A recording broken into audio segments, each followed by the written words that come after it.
Hello everyone, this is Professor Amit Mahajan, and in this video I'm going to cover the revision for income from house property. So let's get started. I'm going to cover the first section, that is section number 22, that is the charging section for income from house property. Okay, the section says that annual value of the property will be chargeable to tax under income from house property. Annual value of the property will be chargeable to tax under income from house property, but there are three conditions. Which you should satisfy to get your income under income from house property. So what are the three conditions? The first condition, there has to be a house property. There has to be a house property. Second, you should be the owner of the house property. And the third one is you should not use that house property for business and profession. And if you have such house property, and if you are giving that house property on rent, and if you're receiving rent, then in that case, whatever income you're receiving from that rent, it will be taxable under income from house property. Right? So first we'll understand what is the meaning of house property. So they have said, so meaning of house property is not mentioned anywhere in the Income Tax Act. Okay, but they have said house property means building or land appurtenant thereto. What is the meaning of appurtenant thereto? Land which is attached to such building is your house property. House property means building or land which is attached to it. It will be considered as your house property, right? Then many of us might think in such a way that house property matlab sirf residential house property hoga. No, house property can be your residential house property as well as commercial house property. Correct? I am talking about this particular point in your notes. Condition number 1 mein, the house property can be residential house property or a commercial house property. Then vacant land. What about the vacant land? If I have a vacant land, if I give that vacant land on rent, and whatever rent I will receive, will it be considered as house property? No, vacant land is not a house property basis the definition. Is it a building? No. Is it a land which is attached to the building? No. That's why vacant land is not a house property under Income Tax Act. Right? Then if I give that vacant land on rent, whatever income I will receive, it will not come under income from house property, but it will go under income from other sources. Ye yaad rakhna. Next point, incomplete, ruined or demolished house. It is not a complete structure, then it is not a house property. If you give such structure on rent, it will not come under house property. So this is all about your house property. That is first point, the first condition which we discussed. Second condition is you should be the owner of the house property. Of course, if you are not the owner of the house property, तो तेरे हाथ में tax कैसे होगा? Right? So इसीलिए उन्होंने बोला first तो तेरा house property होना चाहिए. दूसरा, you should be the owner of such house property. Right? So next question, sir, which kind of owner? If I am the legal owner, then of course it will be taxable in my hands. If I am the beneficial owner, sir, वो भी taxable हो जाएगा. वो भी तेरे हाथ में taxable हो जाएगा. And we have discussed everything in detail. What is the beneficial owner? What is the legal owner? Everything. One more thing they have said, beneficial owner is getting covered, legal owner is getting covered, along with that deemed owner will also get covered. This we had seen in section number 27, that is deemed ownership. They have given certain transactions. If you are falling under such transactions, then you will be considered as a deemed owner. Right? So condition number 2, you should be the owner of the house property. Such owner can be legal owner, beneficial owner, or deemed owner. Now I will give you one example. I have one house property. If I give such house property to Shah Rukh Khan, okay, and Shah Rukh Khan is paying rent to me. So whatever Shah Rukh Khan is paying now, whatever income I'm generating from giving that property on rent to Shah Rukh Khan, that income will be considered as income from house property. Why? First, because it was a house property. It is a house property. Then I am the owner of the house property. And third one, I am not using it for business and profession. Then whatever income I will earn from Shah Rukh Khan, it will come under income from house property. This is one point. But if Shah Rukh Khan is taking the house property from me and Shah Rukh Khan is subletting the same house property to Hrithik Roshan, and Hrithik Roshan is paying rent to Shah Rukh Khan, then in that case the question comes, whatever income Shah Rukh Khan is earning from such subletting, will it fall under income from house property in Shah Rukh's hands? Answer is no. Why no? Because Shah Rukh is not the owner of the house property. See, in the hands of Shah Rukh, whatever income he is earning, three conditions we will see. First, is there a house property? You will say, yes, sir, it is a house property. Is it used for business? No, sir, it is not used for business. So third condition is also getting fulfilled. But sir, second condition, dekhna, owner. See here, owner. He should be the owner of the house property. Is Shah Rukh owner of the house property? No, I am the owner. So in that case, whatever Shah Rukh is earning, it will not fall under income from house property. It will fall under income from other sources. So याद रखना, income from subletting will be considered as income from other sources. Second one, that owner का हम लोग ने जो बात किया, owner can be your legal owner, beneficial owner and deemed owner. This is your second condition. First condition building था, what is the meaning of house property. Second, owner कौन हो सकता है. And the third condition is you should not use that house property for business or profession. You should not use that house property for business and profession. Then the next point is property held as stock in trade. So property held as stock in trade, I'll cover this in some time. Give me some time, I'll cover that in some time. I will move ahead in case of foreign property. In case of foreign property, say, see, if a foreign property, if a house property is situated abroad, then the annual value of such house property shall be taxable as under. Here the property is not in India, here the property is outside India, right? And if you're earning income from such foreign house property, then will it be taxable is the question. So they have said for resident and ordinary resident, it will be taxable. Why? Because the global income is taxable for ROR, right? But for RNOR and NR, resident but not ordinary resident and non-resident, ये दोनों को such income from foreign property will be taxable only when the income is received in India.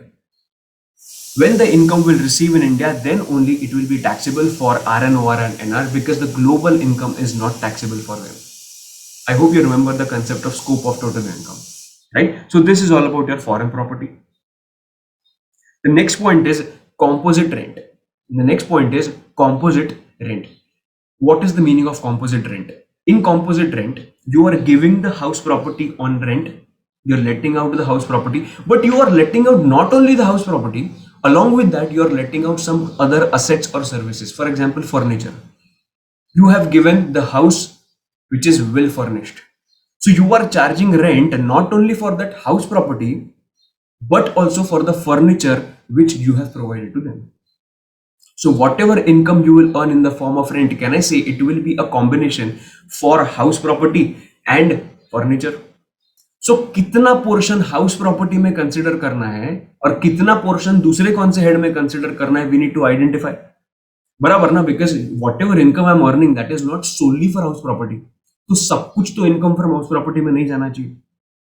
तो कैसे bifurcate करें? So they have said if the two lettings are separable, if the two lettings are separable, then whatever income I am receiving towards house property, that will be covered under income from house property, right? And whatever income I'm earning towards furniture, that will be covered under PGBP or IFOS as the case may be.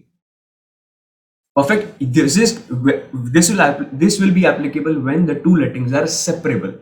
If the two lettings are not separable, then हम लोग को house property के पास देखना ही नहीं है. हम लोग को हाउस प्रॉपर्टी के पास देखना ही नहीं है. If the two lettings are not separable, सीधा उसको लेके जाओ पीजीबीपी और इनकम फ्रॉम अदर सोर्सेस में. सीधा उसको लेके जाओ पीजीबीपी और इनकम फ्रॉम अदर सोर्सेस में when the two lettings are not separable. This is all about your composite letting, right? Then we will start with how to determine this gross annual value. How to determine this gross annual value. So why do we need gross annual value? इसका answer हम लोग को ये chart से मिलेगा. This is the format which you are using, which you are going to use in the exam. How to compute income from house property. There are step number 1. Dekh. What is the step number 1? Compute your gross annual value. This is your starting point. From that, you will reduce something that is municipal taxes paid by the owner during the previous year. Then third, resulting figure will be your net annual value. उसमें से section number 24 में जो दो deductions दिए, you will take the help of those deductions also. Okay, so first point we will start, that is gross annual value. How to compute this gross annual value? There are three factors here. For computing gross annual value, there are three factors. एक तेरा municipal value है, second fair rent है, and third one is standard rent. Okay, municipal value is the value which is determined by the municipal authorities. Fair rent मतलब क्या? Fair rent मतलब same property, मतलब similar property in the same location, similar property in the same location, if I give that property on rent, मुझे कितना rent मिलेगा? Similar property, for example 500 square feet in the same locality, अगर मैंने वो rent पे दिया, what how much rent I will earn from that house property, वो मेरा फेयर रेंट हो गया. Okay, municipal value, fair rent and standard rent, that is rent control act करके there is one act, and basis that act आपका value क्या आता है ये प्रॉपर्टी का, we will determine that. So we have 3 points, that is one is municipal value, second is fair rent and third one is standard rent. Okay, step number 1, we have to compute the expected rent. Then how to compute that expected rent? First to utha municipal value and fair rent. Municipal value and fair rent, if you get the answer as municipal value, okay, municipal value and fair rent, whichever is higher, first identify that. Municipal value, fair rent, whichever is higher, you will get one answer. That answer you are going to compare with standard rent. That answer, whichever is higher वाला step number 1 में हम लोग ने जो लाया था, that answer you will compare with standard rent and it will be lower of the following. That is step number 1 का answer and standard rent, whichever is lower. ये तुझे जो answer मिलेगा, that will be your expected rent. That will be your expected rent. I will repeat it. There are 3 factors: one, municipal value, fair rent, and standard rent. Step number 1, municipal value, fair rent, whichever is higher. That answer you will compare with standard rent, whichever is lower, you will get the expected rent. This is your point number 1. Then you will compute, ये तो sorry, ये तो हम लोग ने expected rent निकाला. We have not discussed anything about how much I have actually received from the tenant. अभी हम लोग उसका बात करेंगे. Point number 3 इधर का देख. Calculate the actual rent received, that is ARR, actual rent received. मतलब if I have given that house property on rent for 12 months for 10,000 per month, 12 months के लिए दिया 10,000 per month, can I say I will receive 1,20,000 at the end of the year? Yes, correct. So that is my rent receivable. Okay, that is my rent receivable. But for example, tenant does not pay me 2 months का rent, मतलब 20,000 उसने पे नहीं किया. So my rent receivable is 1,20,000 and the unrealized rent is 20,000 because that rent is not realized yet. So I will reduce that unrealized rent. So rent receivable 1,20,000 minus 20,000 rupees. Whatever answer I will get, that will be my actual rent received. Perfect है ना? 12 महीने के लिए दिया था, 10 महीने का मुझे पैसा मिल गया. That is actual rent received is the rent which I have received for 10 months in my example, right? So this is your second point. Now you have 2 points. You have 2 figures. One is expected rent, second one is actual rent. You will compare these two, expected rent and actual rent, whichever is higher. Whichever is higher will give you your GAV. Perfect, great. Now I have listed down certain situations for better understanding of the concepts. So we will start with the first situation, that is property is let out throughout the previous year. Property is let out throughout the previous year, मतलब 12 months के लिए वो property was let out. So उन्होंने क्या बोला है, how to compute the GAV, how to compute the GAV. तो उन्होंने सीधा बोल दिया कि ऊपर जैसे अब तुम लोग ने कंप्यूट किया वैसे तुम लोग कंप्यूट करोगे GAV, which means you first find out the expected rent by using the 3 factors, right? Expected rent you will compare with the gross annual value, expected rent you will compare with the actual rent received, whichever is higher, और उसका जो answer मिलेगा that will be your GAV.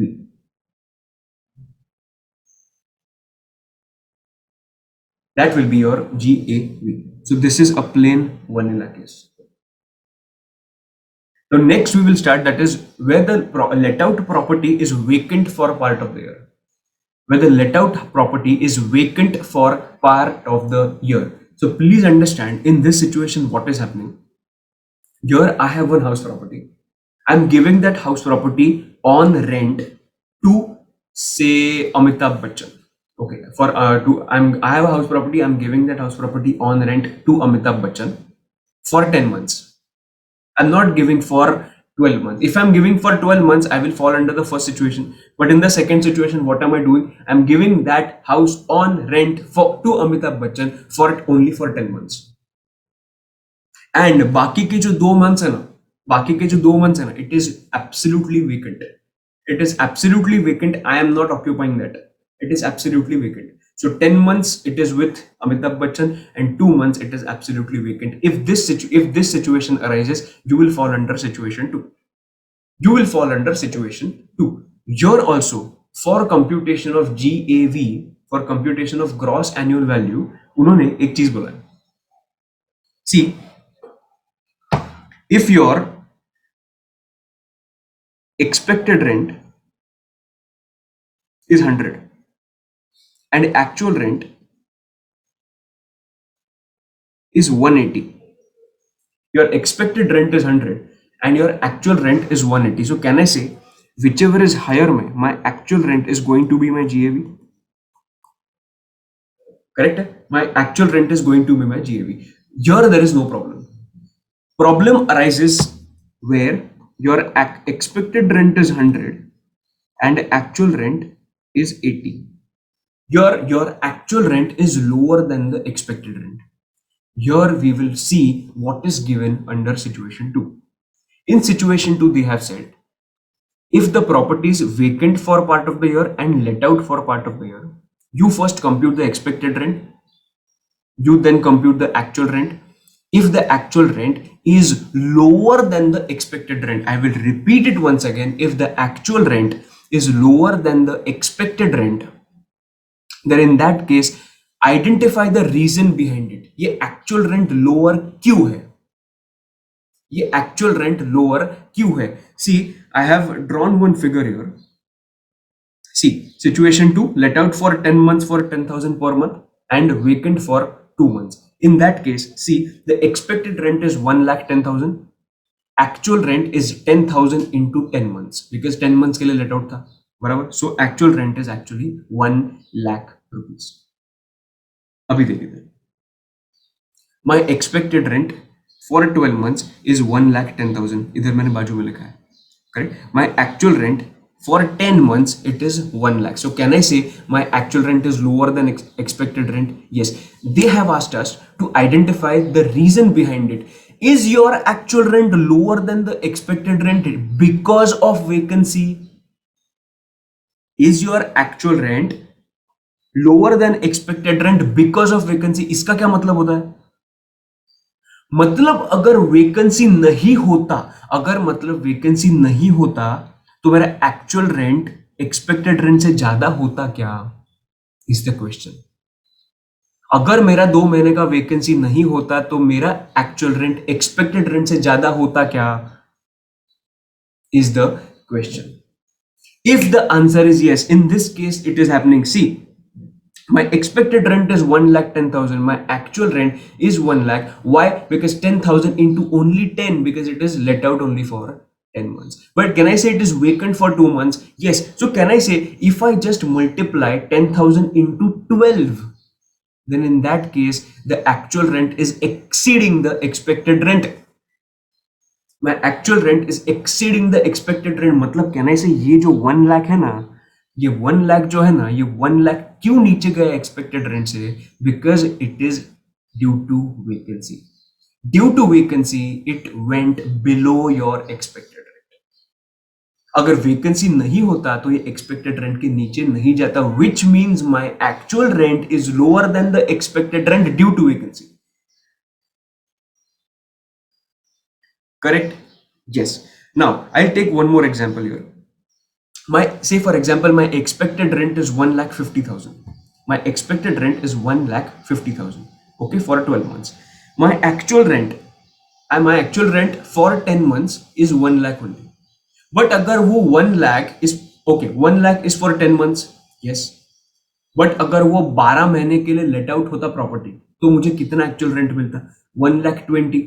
Okay, अगर मैं 12 महीना भी let out करता ना, तो भी मेरा actual rent is 1,20,000, which is lower than the expected rent, which means ये 1 lakh rupees which is lower than the expected rent of 1,50,000, it is not only due to vacancy. This lower value of 1 lakh rupees is lesser than your expected rent, not only due to vacancy. So either what is the conclusion? So in figure number 1, if your actual rent is lower than the expected rent due to vacancy, तो usually क्या होता है expected rent actual rent whichever is higher में expected rent आ जाता है. Usually इधर भी क्या होता है 1,10,000 और 1 लाख whichever is higher में 1,10,000 आ जाता. But in situation 1 they have said if your actual rent is lower than the expected rent due to vacancy, then you will not take your expected rent as GAV, but you will take this 1 lakh rupees as your GAV, because your 1 lakh rupees that is actual rent is lower than expected rent due to vacancy. Perfect है. Then next point में मेरा जो rent है, अगर 12 के 12 महीने भी अगर if I am giving that property on rent, still my actual rent is going to be lower than my expected rent, which means my actual rent is lower than expected rent, not due to vacancy. तो इधर अपना normal formula use होगा, expected rent actual rent. इसमें ये example में expected rent is 1,50,000 and here it is 1 lakh. So whichever is higher में my answer is going to be 1,50,000.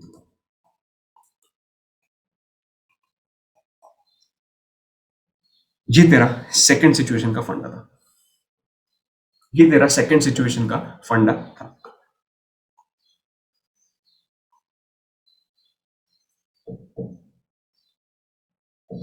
I hope you are clear with the second situation also. I tried to go as slow as possible. Okay, so I hope you have understood. Then I will move ahead with the third point, that is in case of self-occupied property or unoccupied property. See, self-occupied property matlab kya? I have not given that property on rent. That is my self-occupied property. Okay, the property in which I am staying and I have not given that property on rent. This is the meaning of self-occupied. I have occupied that property. This is self-occupied property. If it is self-occupied property, can I say, see, you can definitely compute your expected rent, right? You can definitely compute your expected rent because this does not have a connection with the actual thing, actual rent which you're receiving. That's why you can definitely compute the expected rent. Yes. But once you start computing the actual rent, there will not be any actual rent because I'm not giving that property on rent. Right? So they have said if it is a self-occupied property, you will not use that formula, expected rent or actual rent, whichever is higher, because I'm not giving that property on rent. So in that case, उन्होंने सीधा बोल दिया your net annual value is going to be zero. Net annual value, I'm not saying gross.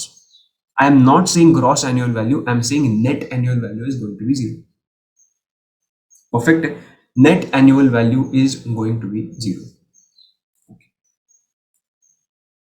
Then ये तेरा इधर point cover हो गया.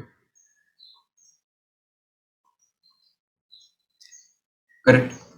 Now this benefit is available only for two self-occupied properties and it is applicable only to individuals and HUF. This is extremely important. This is extremely important where they are saying that if the house property is self-occupied by individual and HUF, in that case only your net annual value is going to be zero. Right? And this benefit, which benefit? NAV is equal to zero. ये benefit सिर्फ दो properties पे available है. तीसरा property आपने अगर self occupation के लिए यूज किया तो it will be considered as deemed to be let out property, even though it is a self occupied property, but still we will government is saying we will consider that you have let out that property. इसीलिए उन्होंने बोला deemed to be let out property. अगर let out होता तो usual let out बोलते, but let out नहीं है, but we are treating it as let out property. That's why it is deemed to be let out property, right? So if, for example, if you have three properties, government has given you options. Government has given you option to determine कि कौन से ऐसे दो properties है which are beneficial in your case.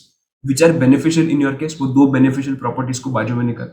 वो जो दो beneficial properties को बाजू में निकालने के बाद we can treat those two beneficial house properties as self-occupied properties. और जो तीसरा हाउस प्रॉपर्टी रहेगा ना, वो जो तीसरा हाउस प्रॉपर्टी रहेगा, they will consider that as self deemed to be let out property. Correct? Okay. I will just extend this example. I have three house properties, one in Dadar, second in Marine Lines, and third one is in Dharavi. Okay, Dadar में, marine lines में, धारावी में. If I have three house property, so government is saying कि तू decide कर तुझे कौन से दो सेल्फ ऑक्यूपाइड करने हैं. तो मैं बोलूंगा सी, हमेशा I will use the bigger house properties as self occupied properties. Why? Because if I consider Marine Lines का property and Dharavi का property as my self-occupied property, my Dadar property is going to be deemed to be let out property. अभी deemed to be let out property में क्या होगा? Deemed to be let out property में let out जैसे treat करेंगे. Let out जैसे treat करेंगे मतलब GAV कंप्यूट करेंगे. GAV कंप्यूट कैसे करते हैं? एक्सपेक्टेड रेंट और actual rent. Now expected rent समझ, पूरा साल का एक्सपेक्टेड रेंट है 5 lakh rupees, and my actual rent is of course 0 because it is self occupied. So whichever is higher में I will have to consider 5 lakh rupees as my GAV. I'll have to consider 5 lakh rupees as my GAV. But on the other hand, अगर धारावी का property अगर मैंने let out property, deem to be let out property consider किया, तो क्या होगा? धारावी का expected rent is only 1 lakh. My actual rent is absolutely 0. So here in this case, they will consider 1 lakh as my GAV. That's why the properties which are higher in value, where there's a possibility of getting higher rent as compared to other properties, those two properties I will consider that as self-occupied property, and the third property I will consider that property as deemed to be let out property. Because government ने ही मुझे option दे दिया है कि भाई तू decide कर, मुझे जो करने का है वो कर सकता है. दो प्रॉपर्टीज के लिए मैं बेनिफिट दे सकता हूँ. ये तेरा कंसेप्ट है. In case of self occupied house property, what is going to be your GAV for first two house properties? For actually I would say for any two house properties, your net annual value is going to be 0, and the third one it is going to be deemed to be let out property. So deemed to be let out property में normal GAV, NAV सब कुछ computation होगा. पर वो दो first नहीं, any two house properties है, उनके लिए ये कंप्यूटेशन नहीं होगा. सीधा your net annual value is 0. Correct? This is your third point. I'll come on the fourth point, that is property let out part of the year and occupied for part of the year. Property let out for 10 months, let out property for 10 months, and I am self-occupying that property, SOP, for 2 months. LOP is let out property, SOP is self-occupied property. Okay, here in this case, I am giving that property on rent for 10 months and I am staying in that house for rest of the 2 months. तो 12 महीने complete हो गए. तो then you will say कि sir ये तो situation 2 में cover हो गया. No, in situation 2 they are saying you have let out for 10 months, that is fine. But जो बाकी की 2 महीना है ना, I am not self-occupying, it is vacant. So this is the difference between point number 2 and point number 4. If you are falling under point number 4, if you have let out that property, identify. If in the question, if they say if it is let out property, let out for a part of the year, then identify जो बाकी का जो part है ना, बाकी का जो period है, is it self-occupied or is it vacant? If it is self-occupied, then it will go under point number 4. If it is vacant, then it will go under point number 2. Right? Okay. Now we'll see the treatment of this. if it is self-occupied for part of the year and let out for part of the year, in this case आंख बंद करके expected rent for 12 months and actual rent in this case for 10 months, जो भी होगा whichever is higher consider कर. This is going to be your GAV. This is going to be your GAV. इधर हम लोग नहीं देखेंगे whether actual rent is lower than expected rent due to vacancy, because there is no vacancy, no, there is no question of vacancy. That's why they have said you will compute. In this example, it is expected rent is for 12 months, of course, and actual rent in this example it is 10 months. So 12 months का expected rent and 10 months का actual rent I will compare सीधा, and whichever is higher I will consider as my GAV. I hope you are clear with the fourth point also. The fifth point, deemed to be let out property, we just discussed. In case of house property क्या होता है? See, first two self-occupied properties का NAV is going to be 0. I will just change the language here. I will write any two. Right? Any two. Because government has given us option. So any two self-occupied properties, NAV is going to be 0, not GAV. I am repeating it once again, not GAV. मैं क्यों बोल रहा हूँ ऐसा? Because see, GAV के बाद ना तुम लोग म्यूनिसिपल टैक्सेस माइनस करते हो और उसके बाद NAV आता है. यार GAV का बात नहीं कर रहे हो. Here they are talking about NAV is going to be 0. Here they are talking about NAV is going to be 0, which means even though there are any municipal taxes which are given in the question, you have to ignore that in relation to self-occupied property. Why? Because your NAV is 0. सीधा उन्होंने NAV 0 बोल दिया है. I hope you are clear and I hope you are understanding. So what if assessee is owning more than two properties for self-occupation? So as we discussed, any two which are beneficial to the assessee will be treated as self-occupied property where the NAV is going to be 0. और जो बाकी का जो property है more than two, okay, if you have 3, then additional जो एक तीसरा property है वो, if you have 4 house properties, then any 2 will be self-occupied, बाकी के 2 will be deemed to be let out. Right? So other properties will be treated as deemed to be let out property, and your GAV is going to be your expected rent. It is very much logical. Why? Because expected rent or actual rent, whichever is higher, if it is my self-occupied property, my actual rent is not going to be there. It is anyways going to be 0. That's why I can make it a formula and tell you that gross annual value is equal to your expected rent. So the question of actual rent does not arise as it is not let out. ये तेरा fifth point. Sixth point बात है, property held as stock in trade. Property held as stock in trade. Property held as stock in trade. This is in relation to the real estate developers. This is in relation to the real estate developers. For example, I am a real estate developer. I have 15 properties with me, and those are stock in trade because I am into development of those properties. I have developed those properties. So I have two options. I can sell off these properties, or I can give those properties on rent. Correct? So if I'm selling off the properties, then can I say those properties will not be considered as stock in trade because they have already sold? If I have not sold the property, then whatever property I have, can I say those are stock in trade? Yes, because I have not sold it yet. तो उसके बारे में वो बात कर रहा है. The properties which you have not sold, जो तेरे stock in trade है, उसके बारे में हम बात कर रहे हैं. So they have said whatever properties you have not sold and not given them on rent, तूने बेचा नहीं है, इसके लिए stock in trade.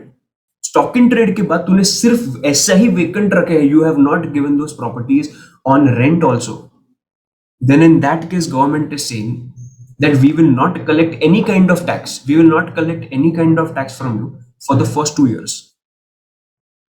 We are not going to collect any kind of tax from you for the first 2 years, but after 2 years, we will consider such properties as deemed to be let out properties. मतलब 2 साल तक तूने rent पे नहीं दिया, government को चलेगा, no problem, but 2 साल के बाद बॉस तूने रेंट पे नहीं दिया ना, देन गवर्नमेंट मान लेगा कि तूने रेंट पे दिया है. गवर्नमेंट मान लेगा कि तूने रेंट पे दिया है, which means your gross annual value is going to be expected rent and actual rent, whichever is higher में your expected rent is going to be your GAV, because actual rent तो कुछ है ही नहीं, तूने rent पे दिया ही नहीं, right? So first 2 years, no, deemed to be let out property. After 2 years, yes, deemed to be let out property. So 2 years किधर से स्टार्ट होता है? ये 2 years किधर से स्टार्ट होता है? देख, you have to compute the, you have to determine कि ये exactly certificate of completion कभी मिला, वो properties का certificate of completion कभी मिला, किसका certificate of completion? Completion of the construction, of course. Certificate of completion of construction कभी मिला? For example, I have got that on 7/7/2019. Then in that case they have said ये financial year कौन सा है? ये financial year है 1920, कि financial year का last day तक लेके जा, that is 31st of March 20. ये दिन से 2 साल,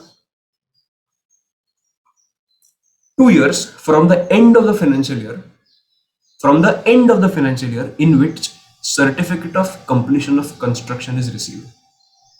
certificate of completion of construction इधर रिसीव हुआ, पूरा फाइनेंशियल ईयर खींच लास्ट डे तक, last day of the financial year is 31st of March 2020 in my example, उधर से 2 साल, उधर से 2 साल जो है ना, वो टैक्स नहीं लेंगे, वो टैक्स नहीं लेंगे, तो उन्होंने बोला in these 2 years your NAV is going to be 0. In these 2 years, your net annual value is going to be 0. Did I say GAV? No. Did I say GAV? No. I said NAV is going to be 0. Right? So पहले 2 साल कुछ भी stress नहीं है, but after 2 years, I'll just write it here. After 2 years, your those properties will be considered as your deemed to be let out ना. So deemed to be let out, अगर let out रहता तो GAV compute करता है तो after 2 years your GAV is going to be expected rent or actual rent, whichever is higher, and in that case, if I have not given them on rent, my expected rent is going to be my GAV. बराबर है क्या? Because my actual rent is going to be 0. जी तेरा fund है. Point number 6 का, property held as stock in trade, right. एक last situation आता है, that is property where the portion is let out and portion is self-occupied. Property where the portion is let out and portion is self-occupied. See, I have an example for you guys. There's one property Galaxy. तुम लोगों को मालूम है ना Galaxy में कौन रहता है? अपना सल्लू भाई, Salman Khan. Salman Khan stays in Galaxy. 1000 square feet का घर है उसका, मस्त चकाचक वेल फर्निश्ड उसका एक घर है इन Galaxy, 1000 square feet.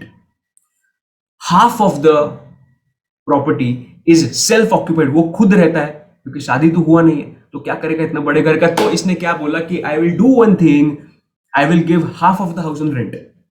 I will give half of the house on rent. I am talking only about the one flat of Salman Khan that is there in Galaxy.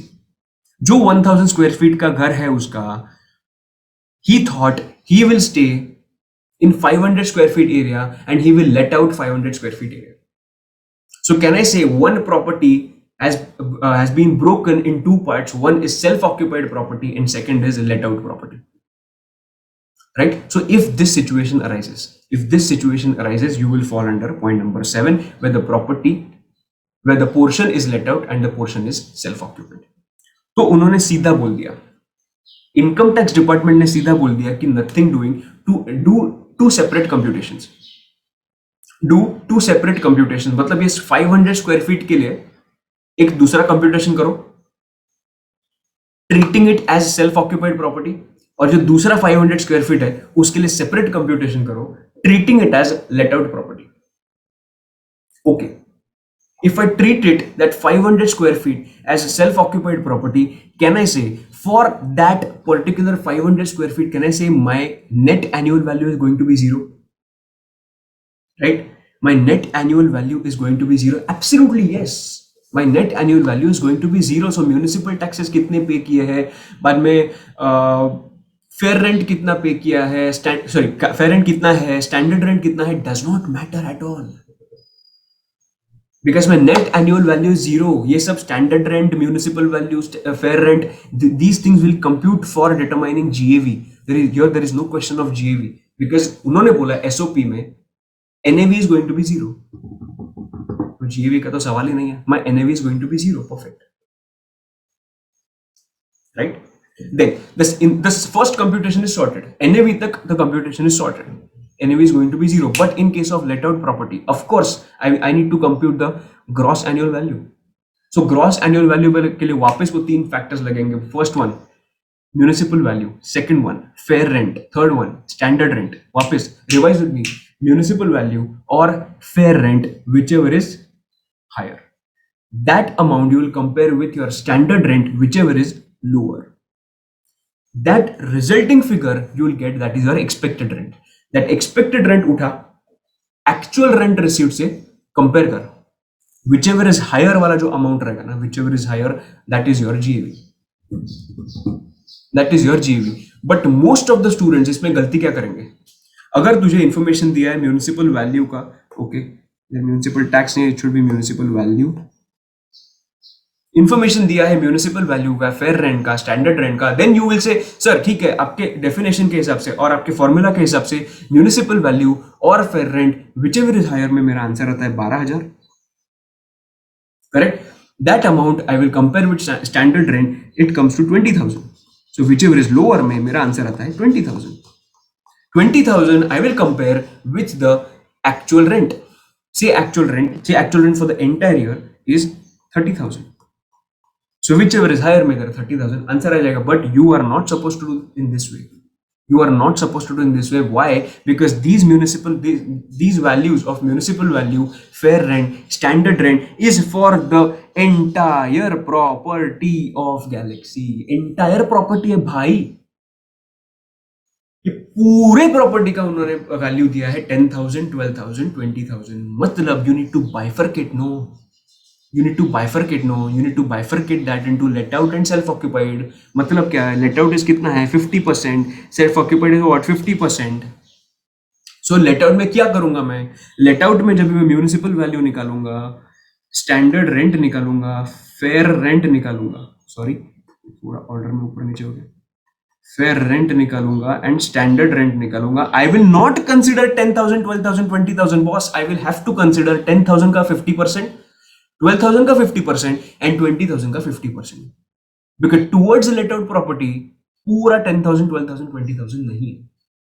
So here it will be municipal value is 5,000, it is 6,000 as fair rent because 12,000 था ना, and here it is 10,000.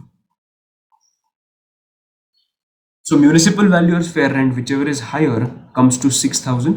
6,000 or 10,000 as standard rent, whichever is lower, comes to 6,000. So 6,000 you will compare with actual rent. Now one question, will I bifurcate actual rent between 50% and 50%? Between let out and standard self-occupied property? Answer is no, boss. What are you doing? Your actual rent, no? तो actual rent तुझे तो इतना ही यही flat से मिलने वाला है ना. So why will you bifurcate your actual rent? Right. एकदम कंसेप्ट चकाचक क्लियर होने चाहिए. कुछ भी मैकेनिकली नहीं सीखना है हम लोग. Right. So you will compare your 6,000 as expected rent and actual rent. जो मिलेगा पूरा, नो बाइफरकेशन रिक्वायर्ड. ओके. ये तो हम लोग ने municipal value, fair and standard rent निकाला for 50%. तो sir then you will say sir 50% self occupied का भी निकालना पड़ेगा. अरे why to compute the municipal value, standard rent, fair rent for self occupied property? No need to compute. No. Why? Because your NAV is zero. तो GAV compute करके क्या करने वाला है तू? Your NAV is going to be zero. Correct? So your bifurcation is not required. Also you must be remembering, एक बार NAV तो आ गया, एनएवी के बाद दो डिडक्शंस आते हैं, section number 24A and 24B. If your NAV is zero, I am talking about self occupied property, if your NAV is zero, will there be any standard deduction under 24A?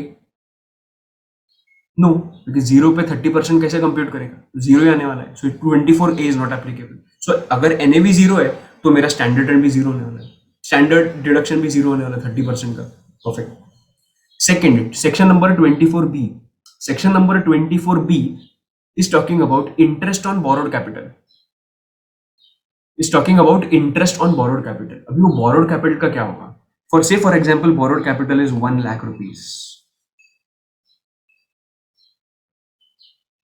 Boss, समझ, this 1 lakh rupees also, this 1 lakh rupees is also for the entire property. This 1 lakh rupees is also towards the entire property. What is that? Interest on borrowed capital. वो घर जो rent पे दिया है, वो घर खरीदने के लिए मैंने लोन लिया था और उसका इंटरेस्ट का पेमेंट कर रहा हूँ. That is 1 lakh rupees. Then don't forget to bifurcate interest on borrowed capital into let out property and self-occupied property. Self-occupied property में you can claim it as a deduction. मतलब तेरा NAV 0, standard deduction 30% 0, but you can of course claim your interest on borrowed capital. In that case, it will be loss from house property in case of self-occupied property का computation, right? But in case of let out property, there are GAV भी है, municipal taxes भी है, NAV भी है. NAV, if there is some kind of NAV, then you will get a deduction under 24A. Yes. 24B का भी तो deduction ले सकता है, बट नॉट 1 लाख. 1 लाख का बाइफरकेट करके कितना LOP का है, that is 50%. No, so LOP का 50% है, सो 1 लाख इंटू 50%. सो 50,000 का बेनिफिट LOP के कंप्यूटेशन में जाएगा और 50% दैट इज 50,000 का बेनिफिट सेल्फ ऑक्यूपाइड के कंप्यूटेशन में जाएगा. So here the funda remains the same. The funda is there is only one funda. You need to bifurcate. Don't forget to bifurcate. If you are able to remember this, nothing is difficult. It is a cakewalk, right? Okay. So this is your 7th point. These were the situations. These were the situations which we discussed to compute gross annual value. Okay, gross annual or net annual value. Next आता है तेरा municipal tax. Taxes levied by local authorities, that is municipal tax. इसमें 2-3 points है, just understand कर कि what is municipal tax. Municipal tax क्या होता है? Which is charge by the municipal authorities, of course. Yes. What is the treatment of municipal tax? Boss, ये GAV से minus करता है ना, GAV minus municipal tax, you will get the NAV. Okay, perfect. But if they have given you the percentage, was 20% is municipal tax. On which amount you will compute this 20%? On which amount you will compute this 20%? That the answer is not GAV. Even though you are reducing from GAV, don't apply the percentage on GAV. You have to apply that percentage on the municipal value. Municipal value का वो 20% निकालना चाहिए. Take that amount and reduce it from gross annual value. Right? Now, if you want to take the deduction of municipal taxes, there are 3 conditions which you should satisfy. 1, in the current year. If you want to take a deduction in the current year, pay it. Pay the municipal tax. जब तक तू पे नहीं करेगा तब तक तुझे deduction नहीं मिलेगा. Pay the municipal tax first. Second, who should pay the municipal tax? Is it okay if my tenant pays the municipal tax? No. Who wants to take a deduction? I want to take a deduction. Then government is saying कि I should pay the municipal tax. I cannot ask my tenant to pay the municipal tax if I want to take a deduction. So first condition that you have to pay. Second condition, you have to pay, right? First में क्या, you have to pay. Second is you have to pay, right? And third is should be related to the previous year or preceding previous years. Which means, for example, last year में मैंने pay नहीं किया था. Last year में मैंने payment नहीं किया था municipal tax का. So can I say in the previous year मुझे कुछ भी deduction नहीं मिला because मैंने पे नहीं किया था last year. But in this year, I made a payment of the current year's municipal tax and previous year's municipal tax. So government is saying कि you will get a deduction not only for the current year's municipal tax, but also for the previous year's municipal tax. Why? Because last year deduction नहीं लिया ना, तो ये साल ले ले. In the year of payment, you will get the deduction. ये तेरा फंडा है म्यूनिसिपल टैक्स का. परफेक्ट. 2-3 नोट्स है, फटाफट देखते हैं. Tax paid to foreign local authority. If my property situated outside India, then will I pay municipal tax to BMC? Of course no ना. I will pay the municipal tax to local foreign authority. Then that person who is the owner will get the deduction of whatever taxes that person has paid to foreign local authority. Okay, from GAV. Mainly उनको क्या है, GAV से minus कर सकता हूँ कि नहीं अगर मैं बाहर के अथॉरिटीज को पैसा दिया तो in the form of tax. Government is saying चलेगा, नो प्रॉब्लम. वो किधर का भी रहने दे चलेगा, नो प्रॉब्लम। ये तेरा फर्स्ट पॉइंट है। सेकंड पॉइंट, अगर ऐसा हुआ तो my GAV is 5 and my municipal tax is 7, can my NAV negative? Yes, it can be negative. Yes, it can be negative. Okay. If I receive the refund of municipal tax, it will not be taxable. If I get a refund of municipal tax, it will not be taxable. Fourth point is, in this year, in year number 1, say in financial year 21-22, I am making a payment of municipal tax not only for the current year but also for 22-23, 23-24. यही साल में advance payment कर रहा हूँ। Will I get a deduction for all the 3 years? Answer is no. Government is saying कि ये साल में पेमेंट कर रहा है तो यही साल का डिडक्शन मिलेगा, even though you are making the advance payment. Even though you are making the advance payment, you will get the deduction only for the current year. But अगर पास्ट ईयर्स का मैंने आज ये साल में पे किया तो मुझे सब साल का डिडक्शन मिल जाएगा। These are your notes, and now we will start with the deductions from annual value. Now we'll see the deductions from annual value which are given under section 24. Okay, so in all there are 2 deductions. The first one is 30% of NAV. Whatever will be your NAV, उसका सीधा standard deduction of 30%. Okay, irrespective of your actual expenditure in relation to that house property, वो सब कुछ बाजू में रखो, सीधा 30% of NAV आप डिडक्शन ले लो. That is given under section 24A. Now 24B is talking about interest on borrowed capital. Now interest on borrowed capital मतलब क्या? You have one property, you have given that property on rent. हम लोग ये property का बात कर रहे हैं, और ये प्रॉपर्टी आया कैसे? मैंने बैंक से लोन लिया था, और ये प्रॉपर्टी खरीदी, और जो बैंक से जो लोन लिया था, I have to pay interest now. So whatever interest I am paying to the bank, can I say it is an expenditure for me? Yes. So they have said वो जो rent मुझे property से मिल रहा है, वो जो NAV में compute कर रहा हूं, वो NAV say whatever interest I am paying, you can reduce that interest under section 24B. ये तेरे टोटल 2 डिडक्शंस हो गए. नाउ कैन आई से wherever my net annual value is 0, whenever my net annual value is 0, can I say my standard deduction of 30% is going to be 0? Right now, because अगर net annual value 0 है तो 30% किस पे निकलेगा? So whenever your net annual value is 0, कभी हो सकता है whenever it is a self occupied property. One. Second, in case of real estate sector, stock in trade का बात किया था हमने, for first 2 years जो प्रॉपर्टी है, वो जो प्रॉपर्टी स्टॉक इन ट्रेड में, in those cases for the first 2 years your net annual value is going to be 0. So in these 2 cases there will not be any standard deductions, but of course there will be your second deduction, that is interest on borrowed capital. वो उसका benefit मिल जाएगा. Perfect है. yes. Then this is your first point, standard deduction of 30% of NAV. The next point is interest on loan or borrowed capital. इस पे थोड़ा सा ध्यान देना.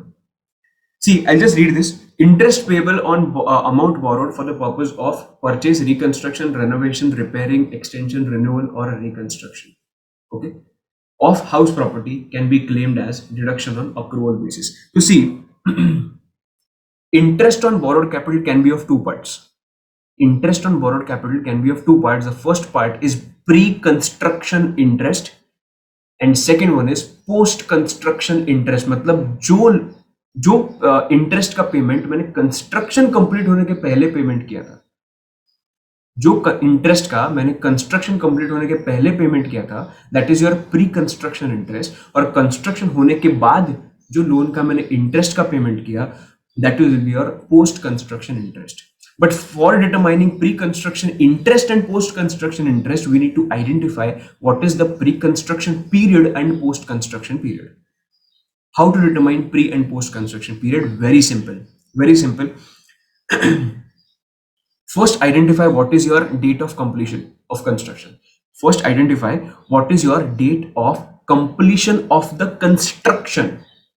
Okay, say for example, my completion of the construction is 7th July 2020. 7th July 2020. This is the date of completion of construction. तो उन्होंने बोला 7th July 2020 कौन से फाइनेंशियल ईयर में आता है, वो फाइनेंशियल ईयर आइडेंटिफाई कर. ये फर्स्ट आइडेंटिफाई क्या कर, what is the date of completion of construction. Second, जो डेट है उसका फाइनेंशियल ईयर कौन सा है, that is financial year 2021. Okay. Third step, what is the first day of the financial year, that is 1st April 2020. 1st April 2020. So they have said 1st April 2020 के आगे का जो period है ना, that will be your post construction period. और 1st April के पीछे का जो पीरियड है ना, मतलब इसके पीछे का period, that is your pre construction period.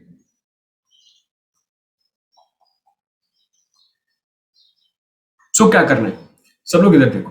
First identify the date of completion of construction, that is my 7 July. Second identify कर what is the financial year of that is financial year 2021. Okay, then identify what is the first day of that financial year, that is 1st April 2020. Okay, so 1st April 2020 के आगे का जो period है ना, that is your post construction period. And 1st April 2020 का पीछे का period, that is till 31st of March 2020. Till 31st of March 2020 जो पीरियड है, that will be your pre-construction period. So whatever interest you are paying in this period, इसको बोलेंगे हम pre-construction interest, and whatever interest you will pay in this period, that will be your post-construction interest.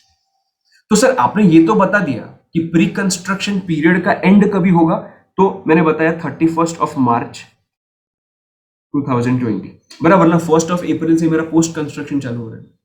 So 31st of March 2020 तक आपने बताया, but sir ये तो and point हो गया. What is the start point, what is the start point? तो उन्होंने क्या बोला मालूम है, देखो इधर, my start point will be the date of commencement of construction, जब ये वो कंस्ट्रक्शन चालू हुआ, और the date of borrowing whichever is later, जब से कंस्ट्रक्शन चालू हुआ और जब से मैंने लोन लिया, whichever is later, that will be your starting point for pre construction period.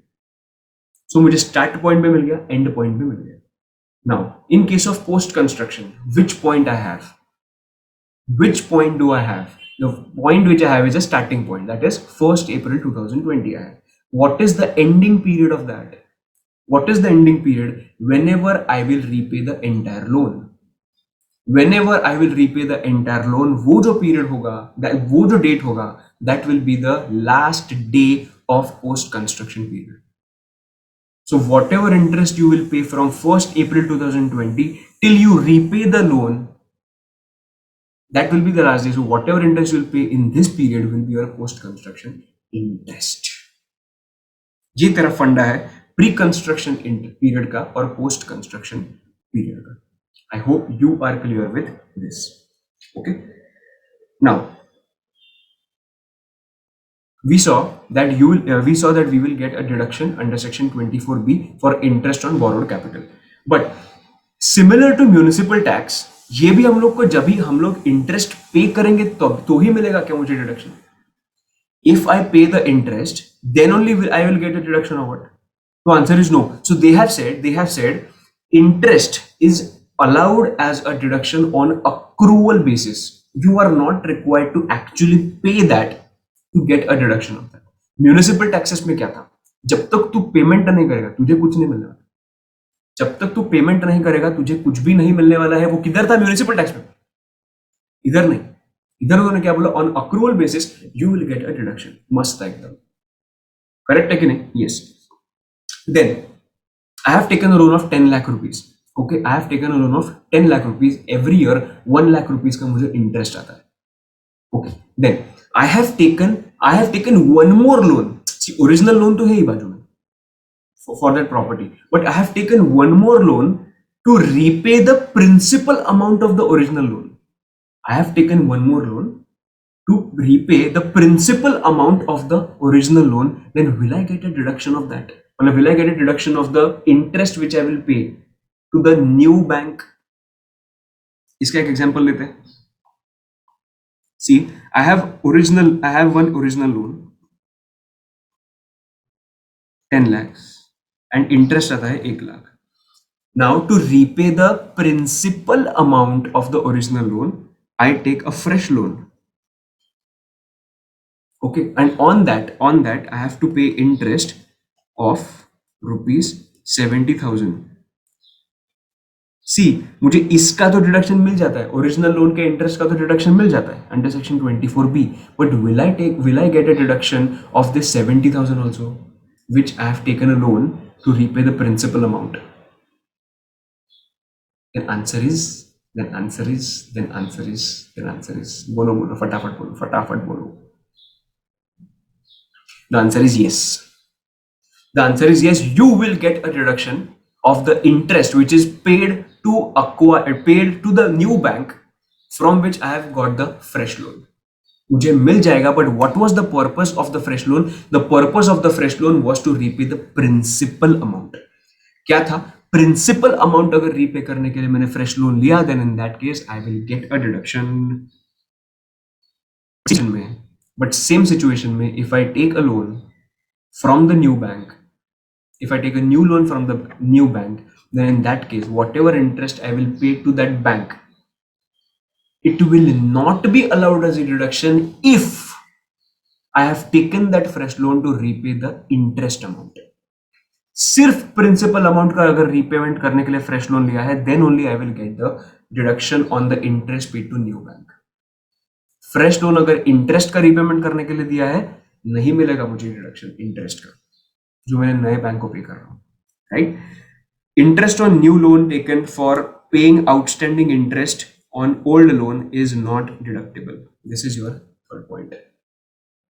Then new loan taken to repay commission, brokerage etcetera, नहीं मिलेगा डिडक्शन तुझे, नहीं मिलेगा डिडक्शन तुझे. Okay, then amount paid as brokerage. Actually, this point was related to amount paid as brokerage or commission for arrangement of the loan. This was not loan taken for payment of brokerage commission. This was in relation to amount paid as brokerage or commission for arrangement of the loan. Nahi milega. And the last point here is, if I have taken a fresh loan for repayment of municipal tax, for repayment of municipal tax, I will not get a deduction, which means fresh loan le raha hu, yes, you will check what is the purpose of it. If the purpose is repayment of the principal amount, तुझे वो fresh loan के interest का deduction मिल जाएगा, बाकी नहीं मिलेगा. इतना ही पॉइंट है तेरा. Right? Okay, then we will come to this particular chart. As you know, there can be two types of properties. One is let out property and second is self occupied property. If it is a let out property, let me tell you, whatever interest you will pay, whatever interest you will pay for borrowed capital, that actual interest expenditure will be allowed as a deduction. There will be no limit. तूने 3 करोड़ का interest पे किया ना, तो भी तुझे 3 करोड़ का deduction मिल जाएगा if it is a let out property. But this is not the case in case of self occupied property. In case of self occupied property, you will get a deduction of interest on borrowed capital, but with certain limits. Which means there are certain restrictions on the amount of allowable deduction. उसका मैंने एक छोटा सा summary बनाया. देख, we will see whether the loan is taken on or before 1/4/1999. There are two parts. If you can see the screen, there are two parts. If the loan is taken on or before 1/4/99 and loan is taken on or after 1/4/99. So first we will talk about loan is taken on or before 1/4/99. Then we will see जो loan लिया है ना पहले 1/4/99 के पहले, then in that case what was the purpose of the loan? It was for acquisition, it was for purchase, repair, renewal or reconstruction of the house property. See, please don't get confused in this part कि ये किसके लिए किसका loan का बात कर रहा है. Don't lose the direction. We are talking about this house property. ये house property खरीदने के लिए मुझे बैंक से लोन लेना चाहिए ना. मैंने अगर बैंक से लोन लिया, then in that case I have to pay the interest to the bank, no? Right? So वो मैं लोन जो ले रहा हूँ, what is the purpose of the loan? If the purpose of the loan is to acquire this house property, if the purpose of the loan is to purchase this house property, if the purpose is repair of this house property, if the purpose of the loan is renewal or reconstruction, then in that case I will get a deduction. How much? To maximum 30%. Maximum 30,000. I'm sorry, maximum 30,000. Maximum 30,000. So Again, if the loan is taken on or before 1/4/1999 for acquisition of the house property, purchase of the house property, repair, renewal, reconstruction, I will get the maximum 30,000 का deduction under section 24B. Now मैं दूसरे point पे आता हूँ. इधर कुछ complication है ही नहीं. कौन सा भी पर्पस रहेगा, आई विल गेट 30,000 का deduction, right? Then if the loan is taken on or after 1/4/99, if the loan is taken on or after 1/4/99, so we will see the purpose. Okay, we will see the purpose. So what is the purpose? अच्छा, acquisition or purchase of the house property. इसीलिए मैंने bank से loan लिया है, so that I can acquire this house property or purchase this house property. In that case, I will get a deduction of maximum 2 lakh rupees of interest. Maximum 2 lakh रुपए interest का मुझे deduction मिलेगा, correct? If the purpose is what? Acquisition और purchase, correct है. But there is a condition which is attached to it, which is you have to complete the construction within 5 years. You have to complete the construction within 5 years. Then only you will get 2 lakhs का benefit. बराबर है? Perfect. अगर तेरा construction 5 साल में खत्म हो गया, नो प्रॉब्लम, 2 लाख का बेनिफिट ले ले, मजे कर मुन्ना, मजे कर, right? But your purpose is acquisition and purchase only, but you have not completed the construction within 5 years, then in that case you will not get the inflated benefit. 30,000 basic है ना, 30,000 का उठा के उन्होंने 2 लाख किया, but they have said if you have not completed the construction within 5 years, then in that case you will not get the inflated or higher deduction of 2 lakhs. You will get the basic deduction of 30,000. ऐसा नहीं बोला कि construction 5 साल में complete नहीं किया तो कुछ भी नहीं मिलेगा, ना ना ना. They have said if you have not completed, you will not get a deduction of 2 lakhs, but you will get a deduction of 30,000. Okay, so no higher deduction of 2 lakhs, only basic deduction, that is 30,000. Okay, ये तेरा फंडा था if the purpose is acquisition or purchase. But if your purpose is repair, renewal and reconstruction, then in that case you will get the basic deduction of 30,000 rupees. So again, I'll just repeat it once again. We will first see the loan is taken on or before 1/4/99 or on or after 1/4/99. If it is loan taken on or before 1/4/99, then no stress, कुछ भी reason होने दे, you are going to get a deduction of 30,000. Correct? 30,000 rupees for what? For interest. Correct? But if the loan is taken on or after 1/4/99, acquisition or purchase रहेगा, you'll get the higher deduction of 2 lakhs. Purpose of the loan is acquisition or purchase, you'll get the higher deduction of 2 lakh rupees. But to get the higher deduction, you should complete the construction within 5 years. अगर किया, no problem, लेके जा 2 लाख का deduction. But अगर नहीं किया construction complete within 5 years, then in that case you will not get the higher deduction of 2 lakhs. You will get a deduction of only 30,000, right? And this is in relation to acquisition or purchase wala purpose. But if your purpose is repair, renewal, reconstruction, you will get a reduction of only 30,000 rupees, right? So this is all about your limits. So if it is a let out property, no restriction. जितना खर्चा किया उतना तू deduction ले ले interest का. But self occupied के time पे उन्होंने रिस्ट्रिक्शन डाल दिया, करेक्ट? ओके. अगर ऐसा हुआ तो देख, there is one seller, there is one buyer. Okay, seller ने कुछ बेचा रहेगा बायर को. क्या बेचा रहेगा? हाउस प्रॉपर्टी बेचा रहेगा.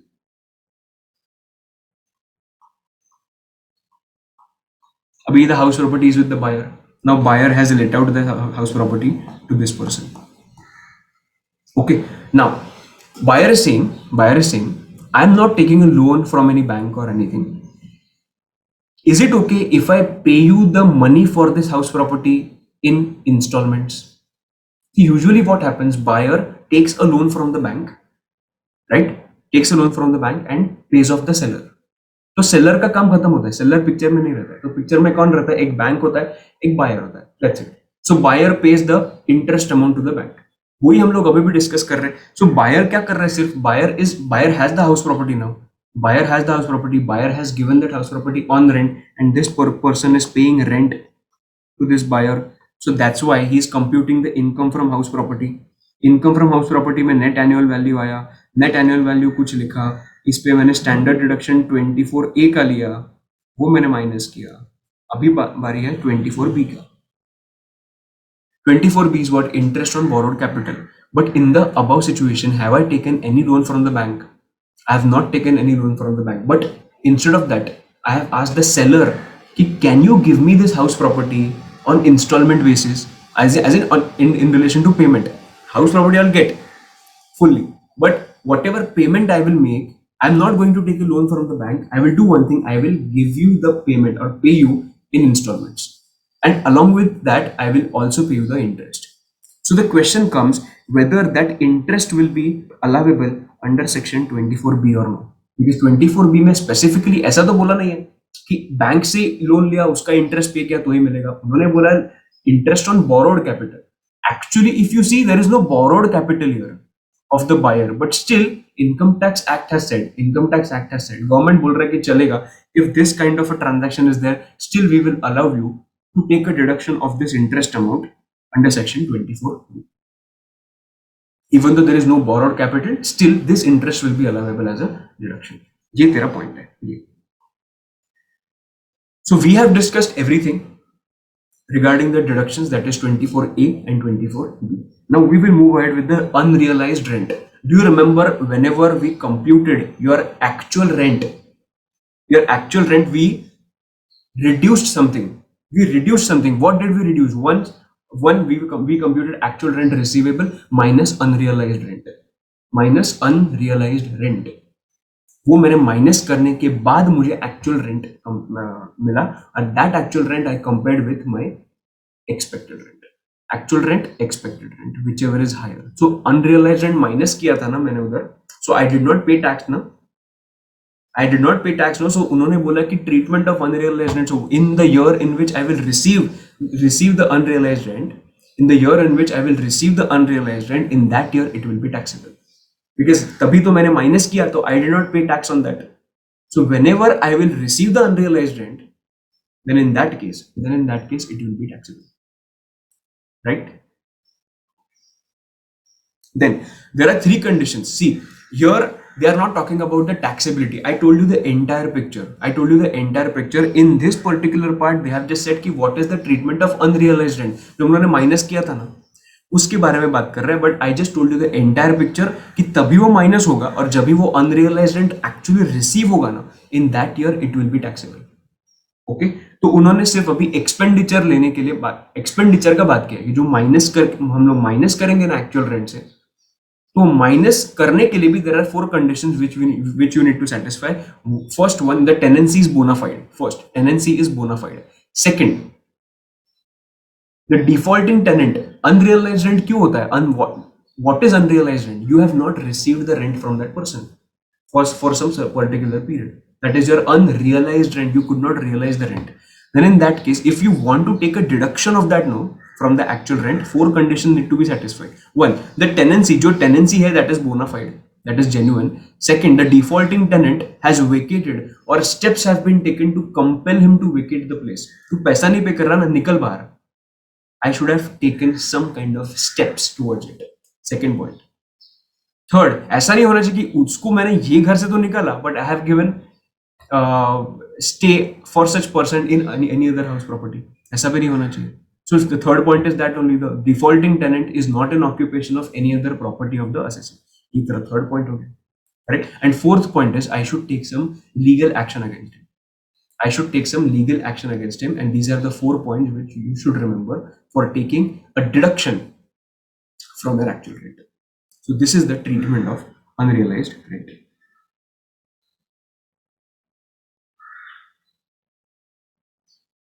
Now I have given some examples here. Now the last one, inadmissible deductions. That is, you have some kind of interest which you are paying outside India. But if you are paying that interest outside India, no, which interest? Interest on borrowed capital का बात कर रहे हैं. You have taken a loan from outside India. You are making a payment of that interest outside India. Government is saying कि please deduct the TDS and make a payment. जब तक deduct नहीं करेगा ना, तब तक तुझे डिडक्शन नहीं मिलेगा. पर डिडक्ट करके सिर्फ खुद के पास मत रख. You have to deduct it and deposit with the government. then only you will get the deduction under section 24B. But अगर तूने डिडक्ट नहीं किया तो it will not be allowed as a deduction under section 25. क्या deduct नहीं किया? TDS deduct नहीं किया, tax deducted at source. Tax deducted at source मतलब 100 रुपीज का पेमेंट कर रहा हूं तो और टीडीएस रेट इज 10%, तो you should not make a payment of 100, you should deduct 10 rupees and make a payment of 90. तो 100 रुपीज अभी भी मेरे पास ही है, then I will have to deposit that amount with the government. If I don't do this I will not get a deduction of 100 under section 24B. ये तेरा point है. उसके बाद मैंने जो डिस्कस किया था arrears of rent and unrealised rent received. Arrears of rent मतलब क्या? अरियर्स ऑफ रेंट मतलब रेट्रोस्पेक्टिवली कौन सा अगर रेंट का अमाउंट चेंज हो गया. For example in year number 3, usually in year number 2 I used to get 1,20,000 rent. year number 1 I'm getting 1,20,000. in year number 2 I'm getting 1,20,000. and in year number 3 I have changed the per month rent retrospectively. मतलब मैंने वो tenant को बोला कि you have paid 1,20,000 in year number 1, 1,20,000 in year number 2, and in year number 3 I'm telling him कि boss retrospectively, that is from year number 2 you have to pay 20,000 more. मतलब your rent is 1,40,000 now. So in year number 3 तो I will collect 1,40,000, but year number 2 में he has paid only 1,20,000. So 20,000 ऊपर का जो additional है he will give me, no. So वो जो 20,000 additional he will give me, no, that will be my arrears of rent. So can I say that is my income? Yes, that is my income. So can I say government will ask me to pay tax on that? Yes, of course government will ask me to pay tax on that, because अगर वही for 20,000 additional year number 2 में मिलता then I have to pay tax, no, in year number 2. Correct. Similarly, with the same logic, whenever I'm receiving that 20,000, that is my arrears. I did not receive that. So if I'm receiving in this year, I'll have to pay tax on that. But sir, one question. Sir, will I get that standard deduction of 30%? इसका answer तुम लोग ही बताओ मुझे. अगर वही 20,000 year number 2 में मिलता तो मुझे 30% का स्टैंडर्ड डिडक्शन मिलता या नहीं मिलता? ऑफ कोर्स मिलता, राइट. तो मुझे ये साल भी मिलेगा.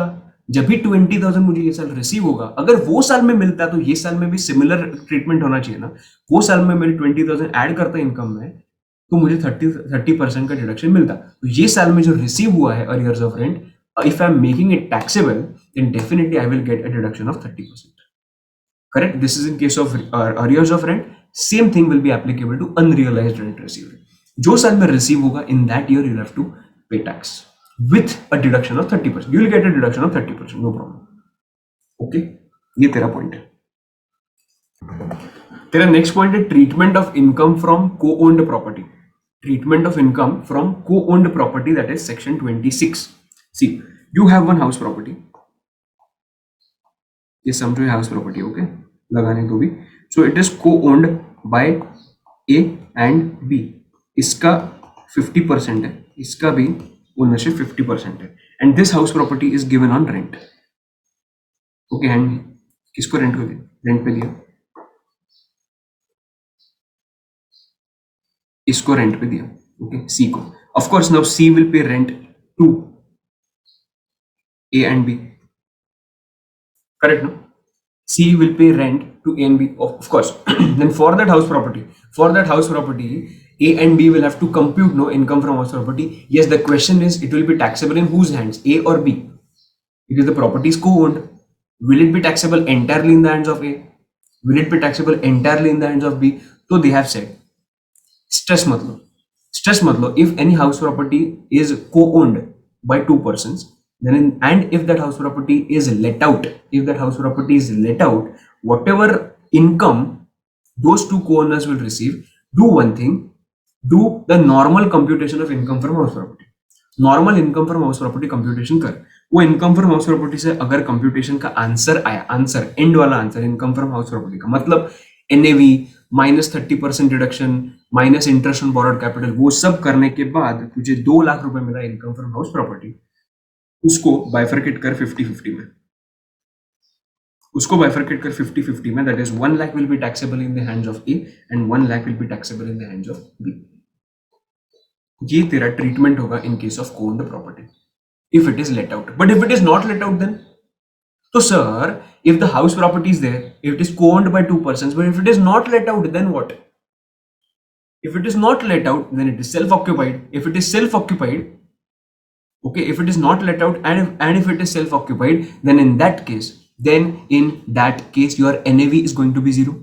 Yes, your NAV is going to be zero. So अगर NAV zero होगा और अगर मैंने वो प्रॉपर्टी के लिए लोन लिया रहेगा, देन इन दैट केस वो जो 30,000 और 2 लाख का कैटेगरी है ना, वो कौन अवेल कर सकता है? ए अवेल कर सकता है या बी अवेल कर सकता है?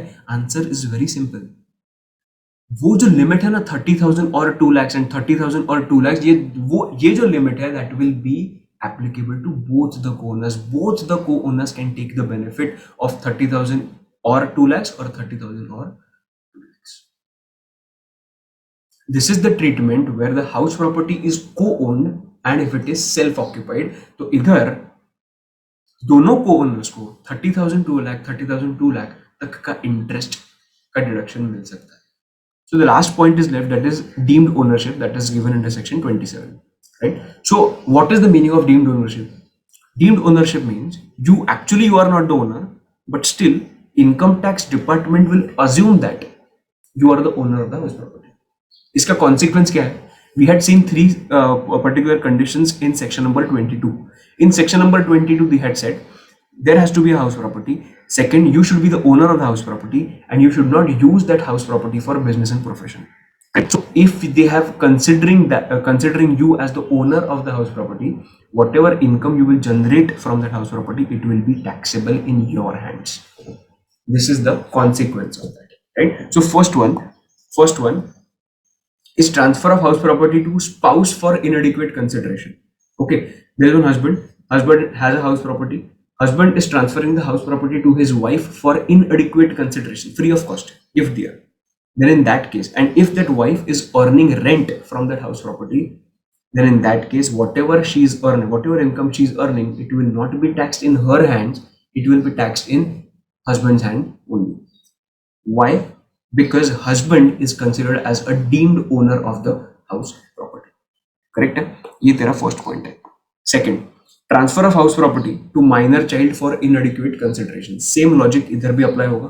ऊपर के पॉइंट में स्पाउस थी, नीचे के पॉइंट में माइनर चाइल्ड है. So if I have a house property, I am transferring my house property to my minor child, then in that case if minor child is earning any income from that house property, rent for example, so even though he is the owner, but still it will not be taxable in his hands, it will be taxable in my hands. Why? Because I transferred the property to him for inadequate consideration, and that's why I became the deemed owner of the house property. ये second point है. Third point is holder of impartible asset. The fourth point is member of a cooperative society. Actually, the house property is owned by the cooperative society. Cooperative society has given the house property to the member. Member has given the house property on rent. So whatever income that member will earn, can that member say कि no, I am not the owner, so it will not be taxable in my hands? तो member ऐसा नहीं बोल सकता. Why? Because member is the deemed owner of that house property under section 27. ये तेरा point है. The next point which is there, that is person in possession of house property under part performance of a contract. Part performance of a contract. What is the meaning of part performance? Say for example, I have one house property. I have sold that house property to some other person. So in the example, I can say A. But all the formalities related to sales have not been completed, which means the property is not yet registered in the name of A. Then in that case, they are saying that even though the property is not registered in the name of A, still it will be considered that A is the owner of the house property for the purpose of income from house property. Even though part performance is done, still government is saying कि ठीक है, part performance है ना, part performance is, even though Amit Mahajan is the owner right now on paper, but who is taking the benefit of the house property? A is taking the benefit of the house property. Then in that case, A will be considered as the deemed owner of the house property. ये तेरा fifth point है. The last point which is left, that is person having right in a property by way of lease for 12 years or more. which means I have one house property. I am giving that house property on lease to some other person, and the period of lease is 12 years and more. Then, in that case, if the period of lease is 12 years and more, even though I am the actual owner, still the person to whom I have given that property on lease, वो माना जाएगा deemed owner. वो माना जाएगा deemed owner for the purpose of Income Tax Act. Or whatever income he will earn if he lets out that property, then in that case it will be taxable in his hands only. ये था तेरा concept of deemed ownership. So this is how we have completed the revision for income from house property. Thank you very much.